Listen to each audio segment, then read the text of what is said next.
Hərənin bir hidayət hekayəsi var. Kimisi dindar ailədə böyüyüb, kimisi bir tanışının, dostunun, müəllim və sair vasitəsilə hidayət yoluna addım atıb. Kimisi İmam Hüseyn əleyhissalamın əzası ilə eşq dəryasına damla olub. Bu gün sizə bir dostumun hidayət hekayəsini danışacağam. O deyirdi, mən nənəmlə yaşayırdım. Dinlə yaxından uzaqdan əlaqəm yox idi. Nənəm isə dindar bir xanım idi. Dəftərə mənim üçün 12 imamın adını yazmışdı ki, mən əzbərliyim. Mən də oxuyurdum. Orada bütün imamların adı yazılmışdı. Amma 8-ci imama çatanda adı yox idi. Əvəzində qərib imam yazılmışdı. Uşaq olsam da bu fərq mənim diqqətimi cəlb edirdi. Yaşım artdıqca daha çox marağıma səbəb oldu.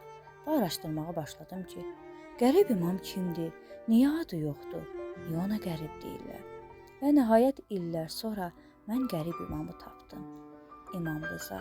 Onun həyatını oxudum, araşdırdım və mehriban və qərib imama aşiq oldum. İmam Rıza əleyhissalamın qəriblik hekayəsi səbəb oldu ki, mən də Əhl-i Beyt çırağının nurunda